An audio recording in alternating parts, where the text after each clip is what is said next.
तो भाई champions league match day 1 का जो आधा सेशन था वो यहाँ पर कंप्लीट हो चुका है। और लाइक ग्रुप एफ के अगर हम यहाँ पर ग्रुप ऑफ डेथ की बात करें तो भाई वहां पर हमको चारों ही टीम का कल मैच देखने को मिला। और उसके बाद हम कह सकते हैं कि शुरुआत में हमको पता चल गया कि ठीक है यहाँ से आगे जाते हुए हमको कौन कौन दिखने वाला है। लेकिन इसी के साथ ही यहाँ पर हमको काफी इंटरेस्टिंग चीजें देखने को मिली, जहाँ पर लाजियो के गोलकीपर नहीं भाई यहाँ पर 95 मिनट पे आके इक्वलाइज कर दिया एथलेटिको के अगेंस्ट। और बारसा पहली बार कह रहा हूं मैं, आई थिंक जावी के अंडर शायद से ही उसने 2 ऐसे मैच खेले हैं जहां पर परफॉर्मेंस पे आप 8-9 दे ही नहीं सकते। इट्स 10 on 10 और हर प्लेयर की। एंड द बिगेस्ट सरप्राइज कि उस स्टार्टिंग 11 में जाओ फिलिक्स भी है। बट खैर सबसे पहले हम यहाँ पर क्रोनोलॉजी के हिसाब से चलेंगे और सबसे पहले बात करते हैं यहाँ पर Newcastle United versus AC Milan की। देखो हमने प्रीव्यू में बात करी थी, वैसे मैंने प्रेडिक्ट करा था कि न्यूकासल यूनाइटेड यहाँ पे 2-0 से हरा देगी। लेकिन हमने एक चीज यहाँ पर मैंने तुमको मेंशन करा था कि स्टीफन पियोली ने इस चीज पे पूरा एम्फसाइज डाल रखा है कि भाई जो भी मिलान डर्बी में हुआ है उसको छोड़ने का वक्त आ चुका है। और अब आगे बढ़ के हम ये होप कर सकते हैं कि सैन सीरो का जो क्राउड है वो यहाँ पर कहीं ना कहीं बूस्ट करेगा इन मिलान प्लेयर्स की लाइक उस मोटिवेशन को कहें या फिर हम उस इंटेंट को कहें। और मैं कह सकता हूं कि सैन सीरो के इस क्राउड ने यहां पर बिल्कुल भी मतलब डिसअपॉइंट नहीं किया। मतलब जी फाड़ भाई उन्होंने विसल कराया, जी फाड़ उन्होंने यहां पर चीयर कराया अपनी टीम को। अच्छा इसी के साथ मैं ये भी मान के चल रहा था कि यहां पर जिस तरीके से मिलान की टीम आएगी उनमें work rate actually Newcastle United से ज्यादा आना चाहिए। क्योंकि देखो 2 रीजन थे। पहली बात तो ये इंटर से ठुक के आई है और दूसरी चीज ये है कि अपने होम पे खेल रही है। शुरुआत के कुछ ही मिनट में भाई सरप्राइज पैकेज हमको मिलने लग गया था कि भाई मिलान एक्चुअली में गियर अप कर रही है कुछ एक्स्ट्रा ऑर्डिनरी चीजों के लिए। मतलब देखो जिरूड गेम में इन्वॉल्व नहीं हो रहा था, लेकिन जिरूड एक ऐसा टाइप का प्लेयर है जो कि मतलब परछाई की तरह घूमता रहेगा। मतलब आप वो घूमता रहेगा, कुछ करेगा भी नहीं, बट स्टिल देयर इज अब ऑरा कह लो, वाइब कह लो या फिर एक एक्सप्रेशन कह लो, एक वो चीज हो जाती है ना कि भाई है उसमें वो इंटेंट कि वो कुछ ना कुछ तो कर ही सकता है। अच्छा इसमें हमको ये भी देखना पड़ेगा कि चुक्वेज़े शुरुआत के मिनट्स में तो काफी बढ़िया खेल रहा था। मतलब वही वाइड पे मतलब इट वाज लाइक लाइट मिटोमा देख रहा था मैं। मतलब बहुत कम स्पेसेस में क्रॉस डालना, बहुत कम स्पेसेस में यहाँ पर अपने आप को ड्रिबल पास करके 1v1 करके कुछ क्रिएट करना, इन सब में आपको ये भी नहीं भूलना चाहिए कि राफेल लियाओ ने कल वर्स्ट और बेस्ट दोनों ही चीजें हमको गेम में डिलीवर करी।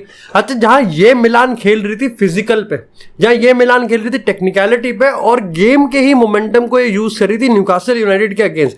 न्यूकासल यूनाइटेड क्या कर रही थी? बट देखो एक्चुअली में न्यूकासल यूनाइटेड कुछ नहीं भी कर रही थी और सब कुछ भी कर रही थी। देखो यार असल में हो क्या रहा था कि न्यूकासल यूनाइटेड के प्लेयर्स के बीच में डिस्टेंस बहुत ज़्यादा था। तो आप कह सकते हो कि अगर आप मर्फी की बात करो, आप कह सकते हो कि अगर आप एंथनी गॉर्डन की बात करो, आप कह सकते हो कि अगर इसक की बात करो, तो ये सारे प्लेयर्स के बीच में जो डिस्टेंस था वो काफ़ी ज़्यादा था। उससे हो ये रहा था कि इनके जो पासेस थे वो बहुत इजीली इंटरसेप्ट हो पा रहे थे और एक्चुअली में एक दोनों से एक तीसरे मतलब कनेक्ट भी नहीं कर पा रहे थे। अच्छा ये मैंने पहली नहीं बल्कि काफ़ी बार अब देख लिया कि इस सीजन न्यूकासल यूनाइटेड जिस टीम ने हाई प्रेस करा है या फिर हाई प्रेस के साथ साथ वो हाई टेक्निकल गिफ्टेड भी है, उसके अगेंस्ट न्यूकासल को दिक्कत तो पूरी तरीके से आई है। आप देखो जिस टाइम न्यूकासल यूनाइटेड के 0 शॉट्स थे, मिलान के 10 शॉट ऑलरेडी हो चुके थे। आप ये कह सकते हो कि मिलान वही 4 चीजें होती है कि सामने वाली टीम ज्यादा अच्छा डिफेंस कर रही है, आप यहाँ पे ज्यादा बेकार अटैक कर रहे हो, आप यहाँ पर अनलकी हो या फिर एक्चुअली में आपकी फिनिशिंग ही बेकार है, बाकी सब बढ़िया है। देखो यहाँ पर न्यूकासल यूनाइटेड डिफेंड अच्छा कर रही थी, एग्रीड है। लॉन्ग स्टाफ की बात करें, डेनबर्न की बात करें, समझ में आता है कि ठीक है गेम है। अगर यहाँ पर अटैक बुरे की बात करें तो ऐसा भी नहीं है कि मिलान का अटैक बुरा आ रहा था, मिलान का अटैक अच्छा आ रहा था। चाहे हम क्रोनिक्स की बात करें, चाहे हम यहाँ पर पोबेगा की बात करें, चाहे हम यहाँ पर राफेल लियाओ की बात करें, लियाओ ने निपटा रखा था। 2-3 टच शुरुआत के गेम में तो बहुत ही प्यारे आए थे जहां पर बहुत क्रूशल था। चुक्वेज़े जैसे मैंने तुमको बताया काफी बढ़िया था।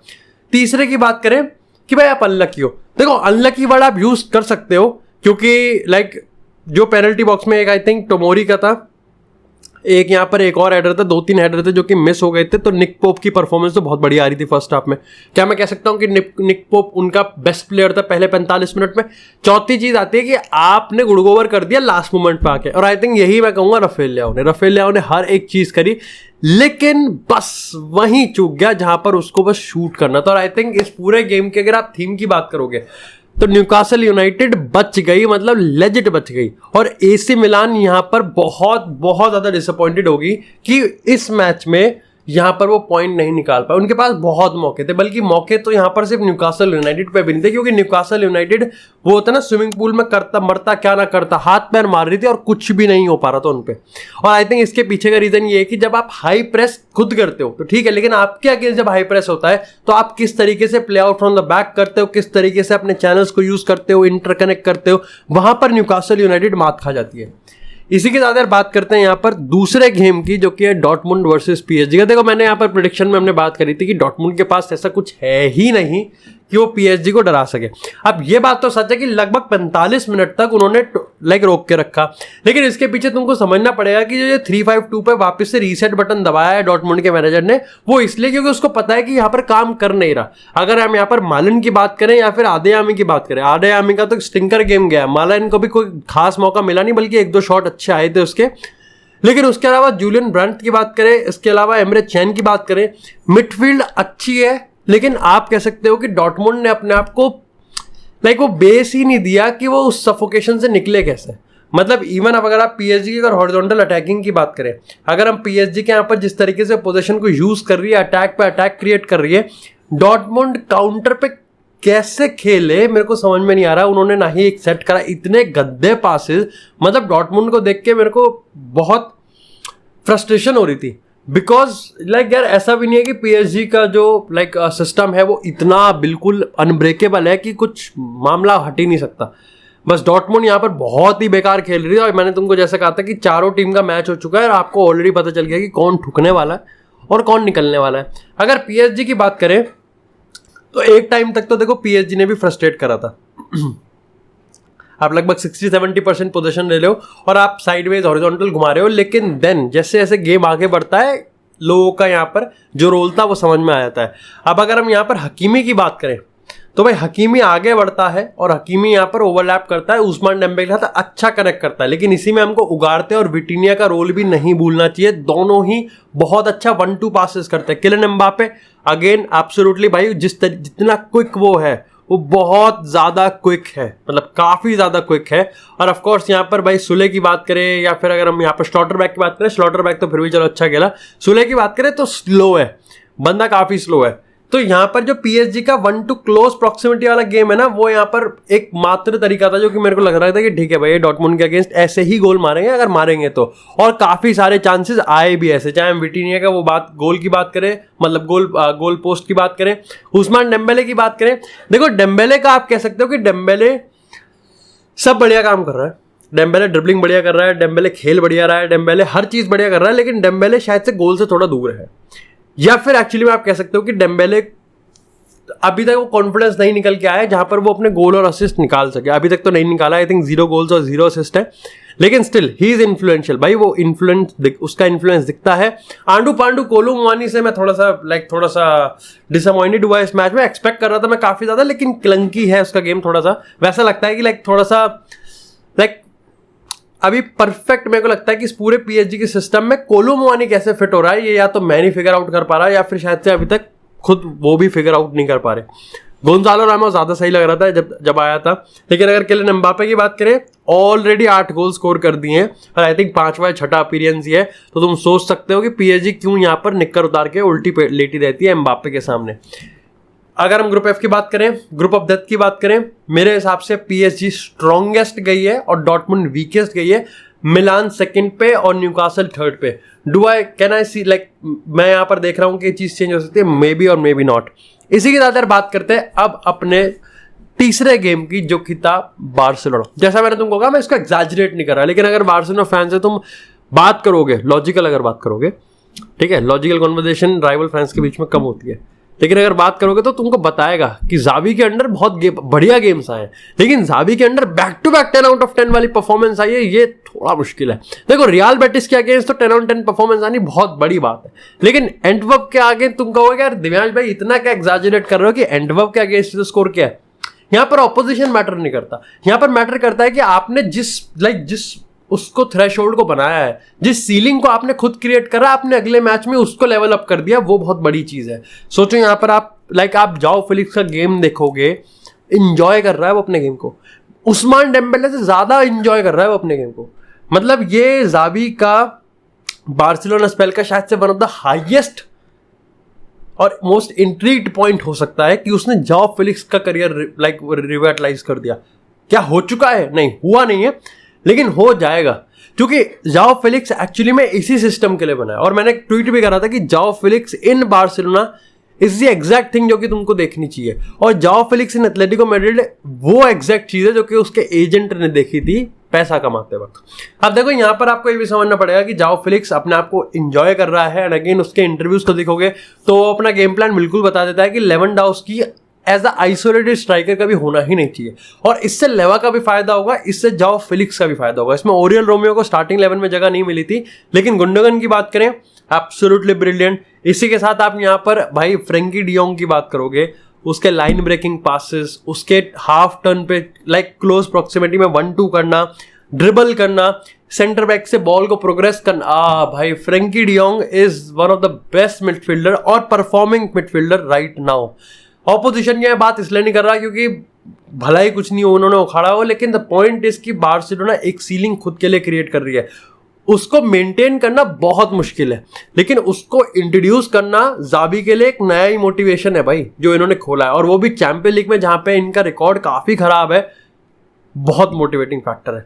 फेरान टोरेस की बात करें, absolutely everyone is performing right now, बिल्कुल हार्मनी है, बिल्कुल यूनिटी है, कोई दिक्कत वाली बात नहीं है। तो यहाँ पर चीजें तो मेरे को बहुत सही दिख रही हैं बार्सिलोना के लिए।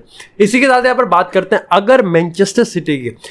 अब देखो रेड स्टार ने देखो दिमाग तो खराब करा था, लेकिन इस दिमाग खराब में कहीं ना कहीं एक की किस्मत भी खराब है, और वो है अर्लिंग हालैंड। देखो अर्लिंग हालैंड के रिगार्डिंग शायद से या तो ये हो सकता है कि हम ज्यादा हार्श हो रहे हैं, क्योंकि हमारा हार्श होना बनता भी है ना भाई। जिसने अर्लिंग हालैंड का पहला वाला सीजन देखा है वो पहले 50-60 गोल देख लिए उसके, और जिस तरीके से उसने वो गोल स्कोर किए हैं, अगर इन कुछ चंद मैचेस की बात करें, 1-2 मैचेस की बात करें, पिछले कुछ 100-150 मिनट की बात करें, तो जो चांसेस उसने मिस किए हैं होते नहीं है मिस। लेकिन इसमें आप यहाँ पर रेड स्टार के गोलकीपर को भी तारीफ कर दोगे। लेकिन यहाँ पर आपको पता है मैनचेस्टर सिटी का क्या हिसाब है। वरना पहला गेम है चैंपियन लीग का, वो भी एतिहाद पे है, टाइटल होल्डर है। एक डाउट आता है कि do they have the motivation? भाई पूरा मोटिवेशन, बल्कि मेरे को लगता है कि सारा ज्यादा ही मोटिवेशन है। अब उनमें ना ही सिर्फ इस चीज का मोटिवेशन है कि चैंपियन लीग कैसे जीतना एक बार फिर से, शायद से इस चीज का ज्यादा मोटिवेशन है कि ट्रेबल कैसे कंप्लीट करना है एक बार फिर से। लेकिन आपको ये समझना पड़ेगा कि यार ये जो कोर है ना मैनचेस्टर सिटी का, और मैंने बहुत बार बोला है मैनचेस्टर सिटी के हर मैच में, ये जो कोर है, जो कोर प्लेयर्स है स्टार्टिंग 11 के, वो जो 6-7 प्लेयर्स है ना, बहुत रेयर होता है किसी भी टीम में कि उनका लाइक हर गेम में 8 से 10 का 7 से 10 का गेम आ रहा है। मैं ये नहीं कह रहा कि उनका कोई man of the match performance आ रही है, लेकिन कंसिस्टेंसी मेंटेन्ड है भाई। ये कंसिस्टेंसी एक प्लेयर का ठीक है, 2 प्लेयर का ठीक है, 7-8 प्लेयर का तो मतलब ऑर्गेस्मिक लेवल है भाई ये।